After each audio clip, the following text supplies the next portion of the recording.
오늘 새벽에 가늠한 여인 이야기를 살펴보았는데요. 여러분, 말씀 영상으로라도 들으셨나요? 들으셨습니까?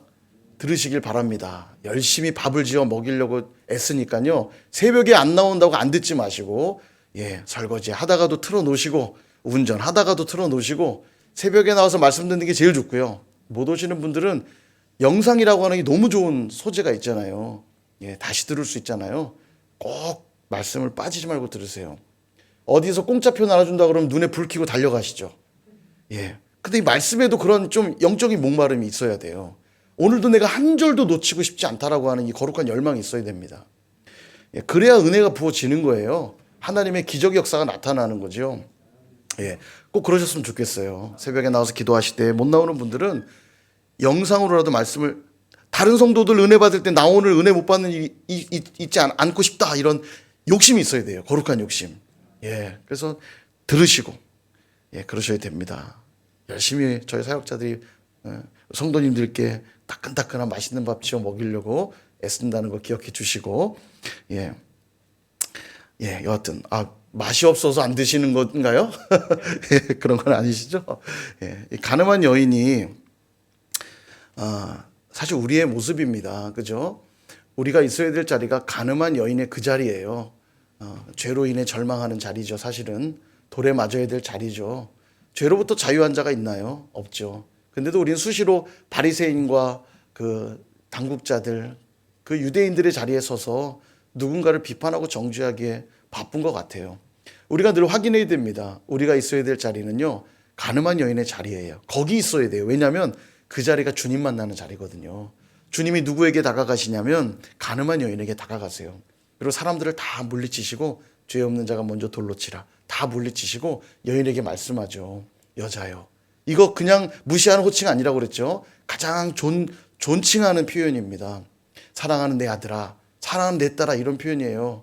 사랑한다 말씀하시면서 나도 너를 정죄하지 아니하노니. 이 음성 들으셔야 사는 겁니다. 돌 맞아 죽어야 되는 그런 난데 주님 오셔서 우리에게 말씀해 주시는 거죠. 사랑하는 아들아, 사랑하는 내 딸아, 나도 너를 정죄하지 아니하노니 가서 다시는 죄를 범치 말라. 죄를 범치 말라는 얘기는 이제는 너 힘으로 살지 말고, 너의 의지를 갖고 살지 말고 나를 의지해서 살거라. 성령님을 의지해서 살거라, 그 말씀이라고 그랬잖아요. 그래서 오늘 이 금요성령 집회가 바라기는 그 가늠하는 여인이 주저앉아 있던 그 자리가 될 수 있길 소망합니다. 오늘도 주님 만나주시지 않으면 저 안 돼요 라고 하는 그 자리, 사랑의 음성을 듣기를 갈망하는 그 자리, 내가 너의 모든 죄를 사했다고 말씀하시는 그 자리, 인생의 목마름을 채워주시는 그 자리 될 수 있기를 주님의 이름으로 축원드립니다. 그리고 이제 오늘 이어지는 내용, 가늠하는 여인이 잠깐 등장하는데 새벽에도 소개 잠깐 했지만 삽입구입니다. 이 부분은 삽입구라고 보셔야 되고요. 원래는 지금 어떤 대화 장면이었냐면 예수님이 초막절에, 그죠? 은밀히 올라오셨다가 성전에서 가르치시다가 초막절 마지막 날에 예수님이 뭘 가르치셨냐면, 나를 믿는 자는 성경의 이름과 같이 그 배에서 생수가 흘러나오리라, 이 말씀하시면서 가르치셨잖아요. 그죠? 초막절 마지막 날 그 이야기가 오늘 본문에 다시 이어지는 거예요. 자, 상황이 이해되시죠? 다시 그 초막절 축제 자리 가운데로 머릿속에 그림을 그리셔야 돼요. 이때 예수님 굉장히 중요한 말씀하시는데, 나는 세상의 빛이라. 오늘 12절에서 그 말씀하시죠. 나는 세상의 빛이라. 그렇게 말씀하십니다. 여러분, 이 나는 무엇이다, 이 헬라어로 에고 에이미라고 그러거든요. 영어로 하면 I am. 나는 무엇이다. 이게 되게 중요한데요. 왜 중요하냐면 출애굽기에 가면 모세를 불러서 내가 이제 출애굽 백성들을 불러낼 것인데, 그러자 모세가 그럼 당신의 이름을 그들이 물으면 뭐라고 제가 이야기하면 됩니까? 나는 스스로 있는 자 아니라 I am who I am, 이렇게 하시거든요. 나는 나다, 이런 말이에요. 나는 나다. 오늘 이 제가 말씀드린 헬라어로 말하면 에고 에이미, 이런 말이에요. 나는 나다. 이게 하나님 이름이에요. 나는 나다. 설명할 게 없죠. 하나님은 그냥 스스로 계신 자다. 나는 나다. 이 에고 에이미, 예수님이 요한복음에서 7대 당신이 누군지를 소개하는 7대 명제가 나오거든요. 에고 에이미라는 이 단어로 7번의 예수님을 정의하는 표현이 나와요. 그래서 에고 에이미 선언이라고도 부르거든요. 그 중에 첫 번째가 생명의 떡. 오병이어를 설명할 때 나는 생명의 떡이니 말씀하시고요. 두 번째가 오늘 본문에 나오는 이 세상의 빛. 나는 세상의 빛이다 말씀하시고, 세 번째는 나는 양의 문이다. 10장에서 나오죠. 양의 문. 그래서 문으로 들어가지 아니하고 다른 데로 넘어가는 자는 절도요 강도다. 나를 통하여서만 생명을 얻고 꼴을 얻는다. 양의 문이다 이 표현하시고요. 그 다음 나는 선한 목자다 이 얘기를 하시죠. 선한 목자는 양들을 위해 자기 목숨을 버리나니 나는 그렇게 목숨을 버리는 선한 목자로 왔다 얘기하시고요. 그 다음 나는 부활이요 생명이니 나를 믿는 자는 죽어도 살겠고 무릇 살아서 나를 믿는 자는 영원히 죽지 아니하리라 이 말씀하시죠. 부활이요 생명이란 얘기하시고 14장에 넘어가면 나는 내가 곧 길이요 진리요 생명이다 이 말씀하시고요. 그 다음 나는 참 포도나무요 너희는 가지니 나를 떠나서는 너희가 열매를 맺을 수 없나니 그런 얘기를 하시죠. 이게 이제 7대 에고에미 선언인데 그 중에 하나가 오늘 보신 이 세상의 빛입니다. 그러니까 요한복음의 줄기를 잡는 요한복음의 기록 목적이 그거라고 그랬잖아요. 예수님이 하나님의 아들이신 것을 보이고 또 그를 힘입어 생명을 얻게 하려 함이라. 그래서 이건 되게 중요한 선언입니다. 에고에미 선언. 기억하시면 좋을 것 같은데 나중에 신약 공부할 때 또 좀 자세히 보도록 하겠고요. 자, 여기서 나는 세상의 빛이라는 얘기를 왜 하셨는가? 지금 초막절 마지막 날 예수님 계속 설명하고 계시죠. 이 초막절은 굉장히 큰 축제입니다. 굉장히 큰 축제, 일주일간 진행되는 큰 축제인데 축제가 진행되는 동안 저녁이 되면 컴컴하잖아요. 근데 이 축제가 계속되게 하기 위해서 그 성전 앞마당 뜰에 이방인의 뜰, 여인의 뜰, 그 바깥에, 그러니까 성전의 핵심되는 부위 그 외부 쪽으로 사람들이 많이 모여 있으니까 등을 켭니다. 등을 켜서 저녁에도 축제를 이어가는데 바로 그 상황에 빗대어 말씀하고 있는 거예요. 그러니까 사실은 컴컴해서 아무것도 볼 수 없는 그 어둠의 상황에서 빛을 비춤으로 축제가 이어지듯이 내가 바로 그런 세상의 빛이다. 이 얘기를 하고 계시는 거예요. 여러분 이 빛과 어둠이라는 것 철학적 또 문학적 소재로 많이 쓰이죠. 선과 악의 대립으로 우리가 빛과 어둠을 많이 얘기를 하는데 사실은 이 과학적으로는 빛과 어둠은 동시에 존재하는 대상이 아닙니다. 과학적으로는 어둠이 존재하지 않아요. 예. 이 어둠은 뭐냐 그럼? 과학적으로 어둠은 뭐라고 설명해야 되냐면 빛의 부재. 빛이 없는 상태를 말하는 거예요. 그러니까 빛도 있고 어둠도 있는 게 아니고 빛만 존재하는 거고요. 어둠은 실제 존재하는 게 아니에요. 빛이 없기에 발생하는 거라는 거죠. 자, 지금 증명을 좀 한다면 빛은요. 더 밝게 할 수도 있고 덜 밝게 할 수도 있죠. 그죠? 더 밝게 하고 덜 밝게 할 수도 있는 이유가 뭐냐면 빛이 존재하기 때문입니다. 존재하기 때문에 더 밝을 수도 있고 덜 밝을 수도 있어요. 자, 그런데 어둠은 더 어둡고 덜 어둡고가 가능할까요? 예, 불가능합니다. 왜냐하면 어둠은 존재하지 않기 때문에 그래요. 더 어둡고 덜 어둡고도 있지 않나? 단지 그것은 빛의 여부 때문에 결정되는 거지 어둠이 더 어두워지고 덜 어두워지는 건 없어요. 예, 빛의 여부로 결정되는 뿐입니다. 그러니까 어둠이 존재하지 않는다는 게 설명이 되죠. 예, 이해되십니까? 예.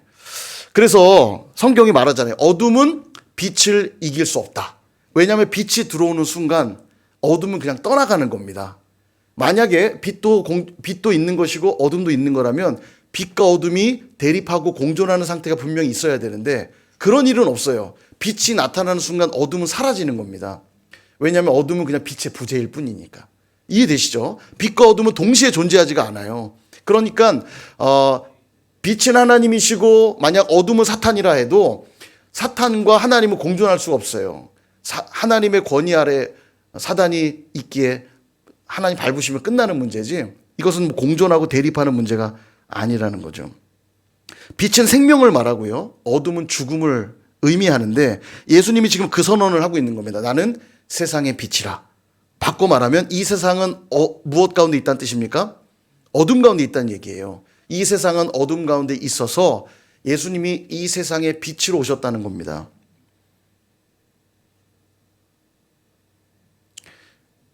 그러니까 그러니까 주님이 아니시고는 볼 수 없고 주님이 아니시고는 생명을 얻을 수 없다는 얘기를 하고 계시는 거죠. 창세기 1장의 천지창조가 그렇게 시작이 되었습니다. 예, 천지창조 시작. 저 1년 내내 했으니까 막 잘잘잘 나와야 되는데요. 빛, 땅, 해물, 동안 우리 늘 외웠죠. 예, 천지창조가 빛이 있으라 함으로 시작된 것 같지만 실은 그렇지가 않아요. 창세기 1장 2절을 한번 볼까요? 땅이 혼돈하고 공허하며 흑암이 깊음 위에 있고 하나님의 영은 수면 위에 운행하시니라. 빛이 있으라 하시기 전에 창조의 상태가 어떠냐면요. 땅이 혼돈하고 공허하고 흑암이 깊음 위에 있었다. 예, 어둠 가운데 있는 거예요. 예, 어둠 가운데 있고 이 어둠 위에 하나님의 영이 운행하고 있는 겁니다. 그리고 그 다음 그 어둠 가운데 뭐를 선언하세요? 빛이 있으라. 이 어둠이 물러간 그 출발점이 첫째 날인 거고요. 바로 그게 창조입니다. 창조. 어둠이 물러간 상태. 하나님의 빛이 임하여 어둠이 물러간 상태가, 그래서 하나님의 영광이 드러난 것이 창조예요. 이게 창조의 기록인데, 동일하게 우리에게도 예수님은 생명의 빛이라고 말씀하고 있는 겁니다. 에베소서 2장 1절에 보니까 우리의 상태를 이렇게 말해요. 그는 허물과 죄로 죽었던 너희를 살리셨도다. 아멘. 여기 지금 허물과 죄로 죽어가던 우리를 살리신 게 아니고요. 허물과 죄로 죽었던, 우리는 이미 어둠 가운데 있던 자들이라고 성경은 말합니다. 죄와 허물 때문에 이미 어둠 가운데, 죽음 가운데, 사망 가운데 있었는데, 그때 빛이신 예수 그리스도가 비추니 어둠이 물러가는 거죠. 사망이 떠나가는 거죠. 생명이 임했다는 얘기예요. 그래서 여러분, 우리가 얻은 구원은 당연하고 마땅한 것이 아니에요. 10원 빼기 10원에서 1원 뺀 구원이 아닙니다. 예. 가벼운 구원이 아니란 걸 설명하다 그렇게 된 건데 괜히 했어요. 예. 구원을 쉽게 생각하시는 분들이 있어요. 여러분들이 구원받은 백성이 맞다면 제가 말씀드렸죠. 여러분, 가장 놀라운 기적을 체험한 거라고. 죽어 있던 여러분이 살아났다는 증거예요. 그건요. 죽었던 사람 살아나는 거 본 적 있으신 분?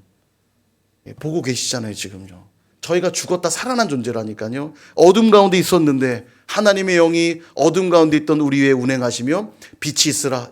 빛 대신 예수 그리스도가 우리 가운데 좌정하사 생명을 얻게 됐다는 얘기예요. 가벼운 얘기가 아닌 겁니다. 우리 구원 얻은 건 굉장한 기적이고 이거보다 더 큰 은혜 없는 거예요. 그래서 골로새서 1장 13절과 14절은 이렇게 말씀합니다. 우리 같이 한번 읽어볼까요? 시작. 그가 우리를 흑암의 권세에서 건져내사 그의 사랑의 아들의 나라로 옮기셨으니 그 아들 안에서 우리가 속량 곧 죄사함을 얻었도다. 아멘. 빛 대신 예수 그리스도가 비추니까 우리가 어떻게 됐냐면 사망 가운데 있던 우리가 생명으로 옮겨졌다. 사랑의 아들의 나라로 옮겨졌다고 말씀하는 거예요. 완전히 우리의 신분이 바뀌었고 우리의 존재가 바뀌었다는 얘기예요. 우리 기적을 체험한 자들입니다. 그러니까 우리가 나름 괜찮고 우리가 영적인 해안도 있고 그래서 구원 얻은 게 아니라 우리는 어둠에 놓여서 아무런 소망이 없던 자들이었는데 빛 대신 예수 그리스도로 인해 생명을 얻었고 사랑의 아들의 나라로 옮겨졌다는 얘기입니다. 얼마나 놀라운 구원입니까? 여러분, 예수님 없이는 우리는 한 걸음도 앞으로 나갈 수 없는 거예요. 한순간도 제대로 살아갈 수가 없는 존재가 된 겁니다. 왜냐하면 이 세상은 어둠이거든요. 이 어둠 가운데 있는 세상에 어떻게 한 걸음씩 나갈 수 있겠어요? 아무것도 안 보이는데요. 빛으로 밝혀지지 않으면 한 걸음도 앞으로 갈 수가 없는 거예요. 여러분, 시골길을 가면 정말 어둡거든요. 가로등도 없고 빛이 없는 시골길을 가다 보면 무섭습니다. 막 무섭기까지 해요. 차를 타고 가다가 차에 헤드라이트가 있으니까 이제 환히 비추니까 뭐 잘 보이는 것 같지만 제가 가끔 그러거든요. 가다 보면 뭐 아이들하고 가거나 혹은 뭐 청소년 청년들하고 이렇게 뭐 MT 같은 데 가다 보면 제가 꼭 어두운 길을 갈 때는 차를 세워놓고 불을 끕니다. 진짜 무서워요. 진짜 귀신 나올 것 같아요. 정말 깜깜, 아무것도 없어요. 정말 이렇게 아무것도 안 보일 수가 있나 싶을 정도로 시골길이 그렇게 암흑 같거든요. 그게 그런 거예요. 한 걸음도 무서워서 갈 수가 없어요. 왜냐하면 이 앞이 골짜기가 있는지 뭐가 있는지 알 수가 있습니까? 감으로 가보겠다고 가보세요. 무슨 일이 벌어질 줄 알겠어요. 이 세상이 그런 상태라고요. 어둠 가운데 있대요. 한 걸음도 앞으로 갈 수가 없어요. 그러니 무엇이 필요합니까? 빛이 필요하잖아요. 어둠 가운데 있는 세상에 빛 대신 예수 그리스도가 아니면 우리는 한 걸음도 앞으로 갈 수 없다는 거예요. 그분을 따라갈 때만 생명이 있다는 겁니다. 그래서 12절이 다시 한번 보시면 12절이 그 말씀하는 거예요. 나는 세상의 빛이니 나를 따르는 자는 어둠에 다니지 아니하고 생명의 빛을 얻으리라. 아멘. 그러면 주님을 따라야 되겠죠. 주님을 따르는 자는 생명의 빛을 얻는다 했으니 그럼 주님을 따른다는 건 뭘까? 주님을 따른다는 것 시편 119편 105절 역시 같이 한번 읽어볼까요? 시작. 주의 말씀은 내 발의 등이요 내 길의 빛이니이다. 아멘. 정확히 말씀하죠. 요한복음이 어떻게 시작합니까? 태초에 말씀이 계시니라. 이 말씀이 육신 가운데 거하심에, 육신이 되어 우리 가운데 거하심에 예수 그리스도께서 말씀이신 그분이 육신을 입고 이 땅에 오셨다는 얘기잖아요. 이 말씀이 바로 예수 그리스도입니다. 이 말씀이 예수 그리스도예요. 그러므로 빛 대신 예수님의 인도함 받는다는 것은 말씀을 붙들며 살아가는 삶을 말하는 거죠. 시편 119편 130절도 말씀하는데요. 또 한번 읽어볼까요? 시작. 주의 말씀을 열면 빛이 비추어 우둔한 사람들을 깨닫게 하나이다. 아멘. 말씀이 우리 삶에 열려질 때 그 빛이 우둔한 우리를 깨닫게 하시는 거예요.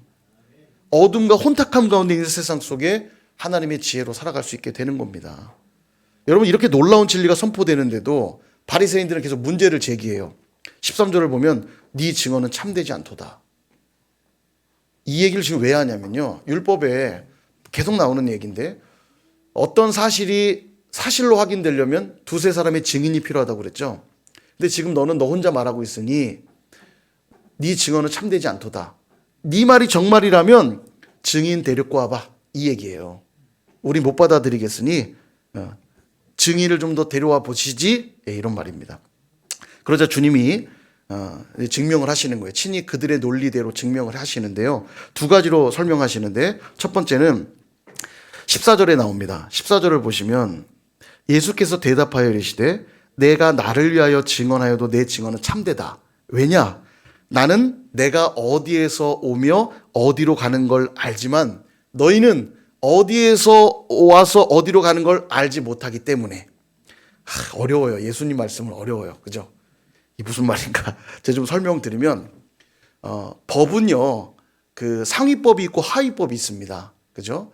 상위법이라고 하면 우리 이제 사회법으로 얘기한다면 가장 상위법은 헌법이 있고요. 우리 헌법 밑에 뭐 법률이 있고 명령이 있고 조례가 있고 규칙이 있고 이렇게 상위법으로부터 하위법으로 쭉 법이 있거든요. 만약 하위법이 모순을 일으키면 상위법과 모순이 일어나면 그 하위법은 무효가 됩니다. 그러니까 상위법에 맞아야 돼요. 그러니까 상위법에 접촉을 받는 거죠. 이해되시죠? 그러니까 상위법과 하위법이 충돌하면 상위법이 적용되는 거예요. 예. 이해되시죠? 오늘 잘 따라오셔야 됩니다. 즉 그 얘기를 하는 거예요. 예수님은 어디에서 와서 어디로 간다는 얘기는 내가 하나님께로부터 왔고 이제 하나님께로 갈 것이다. 예, 이 얘기를 하면서 율법은 하나님이 주신 법이잖아요. 그죠? 하나님이 주신 법. 근데 예수님은 하나님이시잖아요. 하나님께로부터 왔고 하나님께로 가는 분. 그러니까 누가 더 높은 분입니까? 율법보다 위에 계신 분이죠. 예수님이. 그러니까 율법에 의해 판단받으시는 분이 아니에요. 예수님은. 이해되시죠? 근데 율법에 의해 판단받지도 않으실 뿐더러 그들은 자신들이 율법을 알고 있다고 생각하고 있는데 그들이 감히 예수님을 판단할 수 있습니까? 예, 판단할 수 없죠. 그 얘기하고 있는 거예요. 내가 어디에서 와서 어디로 가는지 난 알지만 너희들은 알지 못한다. 너희들의 판단을 내가 받을 존재가 아니라는 거죠. 그리고 어린 자녀가 부모의 마음을 가장 아프게 하는 말이 뭘까요? 뭐 여러 개 있겠습니다만 가장 아픈 건 이런 걸 것 같아요. 왜 나를 낳았냐? 나한테 해준 게 뭐가 있냐? 들어본 적 있으신 분? 예, 뭐 가슴을 후벼 파는 말 아닙니까? 예, 나한테 해준 게 뭐가 있어? 자녀들이 화가 나면 막 왜 나를 낳았어? 예, 대목을 박는 멘트들이죠. 근데 여러분 이 마음이 언제 무너질까요? 자녀들이 이 마음이 있다 할지라도 언젠간 자녀들의 이런 마음들이 완전히 산산조각 나는 때가 옵니다. 언제일까요? 나중에 자식 낳고 키울 때 무너져요. 그제서야 부모님의 마음을 이해하게 되죠. 부모가 된 다음에 당장 아이를 낳고 그 어린아이를 밤새 젖을 먹이고 돌보면서부터 이미 자녀일 때 가졌던 부모를 향한 원망과 아쉬움과 불편한 마음들이요, 아이를 낳고 키우는 순간부터 무너집니다. 나를 이렇게 키우셨겠구나 하는 순간부터 무너져요. 우린 그래요. 죽어도 깨어나도 부모님 마음 이해 못하게 되어 있습니다. 돼봐야만 알아요. 이게 그래요. 예수님의 이 말이 이해가 갈 리가 없습니다. 내가 어디에서 와서 어디로 가고. 예수님이 곧 하나님이신데 그분이 누군지도 모르고, 근데 지금 그들은 예수님께 막 따지고 있잖아요. 네 증언이 참되지 않도다 이러면서. 대못을 박는 멘트 아닙니까 이게요.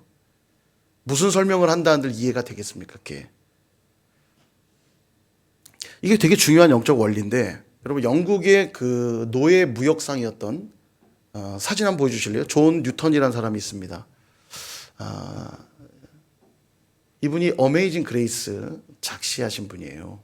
많이 들어보셨죠? 존 뉴턴. 노예를 팔려고 노예선에다 노예를 가득 싣고 항해를 이제 출발을 합니다.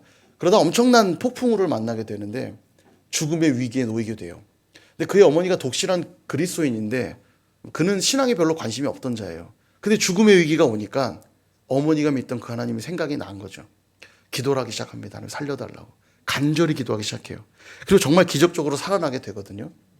돌아온 다음에 그가 성공의 사제가 됩니다. 말하자면 목사님 됐다는 얘기예요. 목사님이 돼요. 그리고 이 노예선의 현실을 폭로하면서 노예 해방에 상당히 일조하시기도 하고요. 그렇게 하다 나중에 자신의 일생을 돌아보면서 쓴 시가 한국인이 가장 사랑하는 찬송가 1위. 예. 국경과 종교를 초월하여 가장 많이 불리는 노래. 어메이징 그레이스입니다. 예. 이게 존 뉴턴이 쓴 시예요. 나 같은 죄인 살리신. 여러분 천국 가면 세 가지 때문에 놀란다고 그래요. 안 올 것 같은 사람이 와서 놀라고. 두 번째, 올 것 같은 사람이 안 와서 놀라고. 그분 어디 갔지?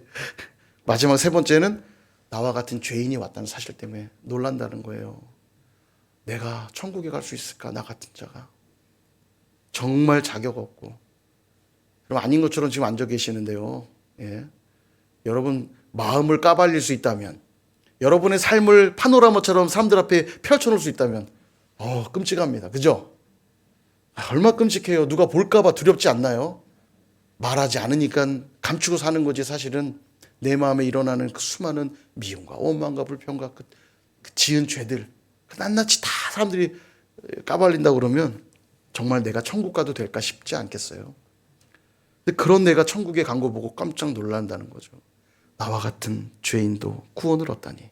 그거예요. 나보다 크신 하나님을 인정하게 될 때 비로소 빛 대신 주님을 만나는 겁니다.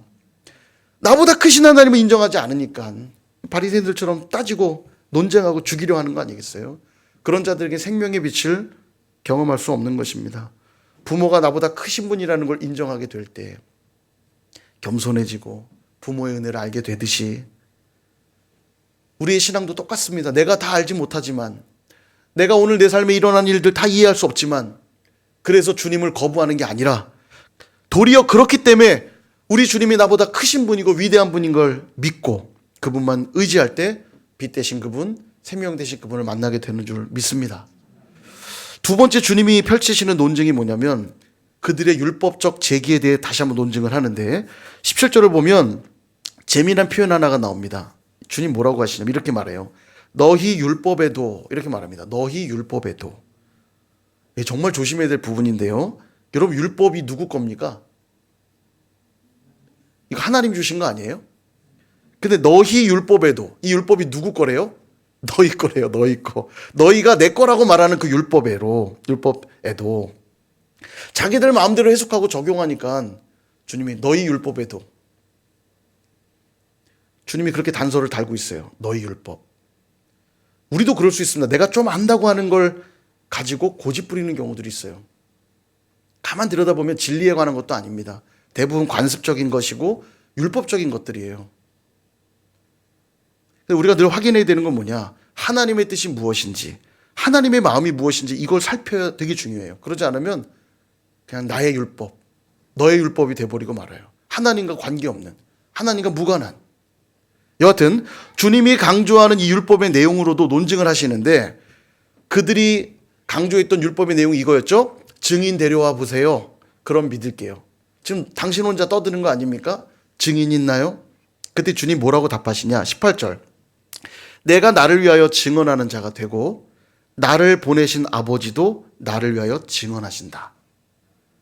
이게 무슨 얘기냐면, 지금 두세 사람의 증인이 필요하잖아요. 그래서 증인을 데려왔다는데 첫 번째 증인은 나고 두 번째 증인은 아버지래요. 예, 아버지를 소환하고 있어요. 이게 무슨 논리냐? 자, 19절을 보세요. 이에 그들이 묻되 네 아버지가 어디 있느냐? 예수께서 대답하시되 너희는 나를 알지 못하고 내 아버지도 알지 못하는도다. 나를 알았더라면 내 아버지도 알았으리라. 결국 말해도 모른다는 얘기인데, 이런 말이에요. 이 땅에는 증인이 없다는 얘기입니다. 너무 당연한 얘기죠. 하늘에서 벌어지는 일들이니 하늘에 계신 분이 아니고는 알 수가 없잖아요. 이 예수님이 메시아고 하나님이란 사실을 이 땅에 누가 알 수 있겠어요. 그죠? 그 얘기 지금 하고 계시는 거예요. 그러니까 내가 증인을 소환한, 모든 증인을 다 소환해 봐야 나랑 아버지뿐이 없는 거예요.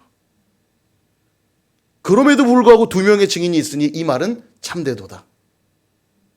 너희들이 모를 뿐이지 내가 증인이고 우리 아버지가 증인이다. 아, 주님 말씀 굉장히 지혜롭지 않나요? 야, 너무 탁월하지 않나요? 깨닫는 은혜가 있기를 축복합니다. 예. 결국 예수님을 알았더라면 예수님을 보내신 하나님도 알게 되는 것인데, 그들은 예수님을 부인하고 밀어냈기 때문에 하나님도 절대 알 수 없다고 말씀하고 있는 겁니다. 사랑하는 여러분, 오늘 내용이 좀 어려우시죠? 설명하려니까 설명한 건데요. 사실은 신앙은 은혜로 받으시면 됩니다. 예, 강의하고 설명해야 되니까 제가 논증적으로 설명했을 뿐이지 이해 안 가도 괜찮아요. 은혜로 받으시면 돼요. 어차피 우리의 머리로는 다 이해할 수가 없습니다. 이해되어야 믿는 게 아니라 여러분 믿기 때문에 이해하는 거예요. 이 말이 이해되십니까? 우리의 이 제한된 머리로 하늘의 비밀들을 알려고 해봐 얼만큼 알 수 있겠어요. 그래서 신앙은 뭐냐면 믿음으로 수납하는 행위가 신앙입니다. 마치 집에 있는 가구 안에 물건을 차곡차곡, 속옷은 여기다 넣고 티는 여기다 넣고 바지는 여기다 넣고 차곡차곡 집어넣듯이 하나님에 관해, 예수님에 관해, 성령님에 관해 믿음으로 차곡차곡 수납하는 겁니다. 통장에 잔액 늘어가는 것만 좋아하지 마시고 하나님을 아는 지식이 늘어가는 것으로 기뻐하실 수 있길 축복합니다. 믿음으로 계속 수납하시면 돼요. 하영록이란 분이 쓴 W30일, 위즈덤 30일, 아마 31일간의 이제 그런 제목인 것 같은데요. 거기에 재미난 이야기 하나를 수록해 놓고 있습니다. 비교 종교학, 종교 간의 차이점을 비교하는 학문인데요. 비교 종교학 컨퍼런스가 열렸어요. 그리고는 기독교의 그 독특한 점이 무엇인가에 대해 논쟁하기 시작했습니다. 그래서 한 그리스도인이 말하기를 예수님의 성육신이야말로 기독교의 독특성입니다 말했어요. 그때 또 다른 종교를 가진 사람이 다른 종교에도 신인간, 그러니까 신이 인간이 된 이야기들이 있습니다. 기독교에만 있는 독특성이라 말하기 어렵습니다. 따진 거죠. 그러니까 또 다른 쪽에 있던 그리스도인이 무슨 얘기를 하냐면 예수님의 부활, 그것이 기독교의 독특성입니다 강조했어요. 그래서 또 다른 사람이 말하기를 다른 종교에도 윤회 사상이라든지 그런 다시 사는 것에 대한 내용은 좀 달라도 그런 개념들이 있다고 또 주장을 하는 거죠. 근데 이때 C.S. 루이스 아시죠? 변증가인데요. 굉장한 분이 천재입니다. 이분은 정말 하나님이 주신 참 귀한 분인데, C.S. 루이스가 이 토론을 듣다가 왜 이런 이런 토론들이 있는 겁니까? 질문을 해요. 기독교의 독특성에 대해 토론하고 있는 중입니다. 그러자 그거 간단한데요? 라면서 뭐라고 답하냐면 바로 은혜입니다. 이렇게 답한 거예요. 은혜입니다. 네. 어떤 종교도 은혜에 대해서 말하지 않는다는 거예요. 한번 잘 들어보세요. 하나님의 사랑은 대가도 없고 조건도 없이 주어지는 그것. 이게 바로 기독교의 독특성이라는 거예요. 불교는 깨우침을 얻기에 8정도, 8개의 바른 길, 8정도, 8개의 바른 길을 얘기하거든요. 열반에 이르기 위해서 8개의 바른 길, 뭐 바른 깨달음, 뭐 모르겠어요. 8개 제가 다 기억은 못하는데 8정도를 강조하고요. 힌두교도 마찬가지입니다. 힌두교도 카르마, 뭐 굳이 해석하면 업보 같은 건데 미래에 다가올 나의 운명이 오늘 내가 어떻게 행동하느냐에 달렸다는 얘기예요. 힌두교는 이 카르마가 있어요. 그러니까 오늘 내가 무슨 말을 하고 어떤 행동을 하느냐가 미래의 삶을 결정한다. 다 행위를 강조하죠. 유대교도 마찬가지입니다. 율법의 요구를 끊임없이 요구하죠. 율법의 의를 이루어야만 된다. 할례 받아야 되고 절기 지켜야 되고 계속 행위를 강조하죠. 이슬람교도 마찬가지예요. 이슬람의 알라는 심판하는 신이다. 그래서 이 신을 달래기 위해서 그의 요구를 들어주며 살아야 된다는 걸 강조하죠. 그래서 이슬람교는 굉장히 율법주의적입니다. 그들의 하루에 5번씩 기도하는 행위나 이런 것들을 보면은 굉장히 율법주의적이에요. 근데 오직 기독교만이 아주 용감하게도 신의 사랑을 무조건적이라고 말한다는 거예요. 기독교만. 그게 바로 은혜라는 거죠. 사랑하는 여러분, 하나님이 우리를 더 많이 사랑하시도록 할 수 있는 방법이 있나요? 있으면 제게 좀 알려줘 보세요. 하나님이 우리를 더 많이 사랑하시도록 할 수 있는 방법이 있으면 말씀해 줘 보세요. 없죠. 그분의 사랑 너무 커서요. 우리가 뭘 어찌한다 한들 이미 다 부어주신 그 사랑이 너무 커서 비교할 수도 없어요. 반대로 그분이 우리를 조금 덜 사랑하게 할 수 있는 방법이 있나요? 없어요. 그분이 부어준 사랑이 얼마나 큰지요. 그분의 엄청난 영광의 빛이 우리에게 비추이면 우리 안에 있는 모든 어둠이 저항할 수도 없고 버틸 수도 없어요. 그냥 떠나가 버려요. 저항할 수가 없어요. 그냥 빛 가운데 드러날 뿐입니다. 그래서 우리가 할 수 있는 유일한 한마디는 이거밖에 없어요. Amazing Grace. 놀라운 은혜. 다른 말로 설명할 길이 없어요. 그 빛이 얼마나 강렬한지. 바라기는 오늘 이 밤에 빛 대신 예수님을 만나실 수 있기를 축복합니다. 그래서 우리 안에 있는 모든 어둠들이 다 떠나가고 생명의 역사가 나타날 수 있기를 주님의 이름으로 축원드립니다.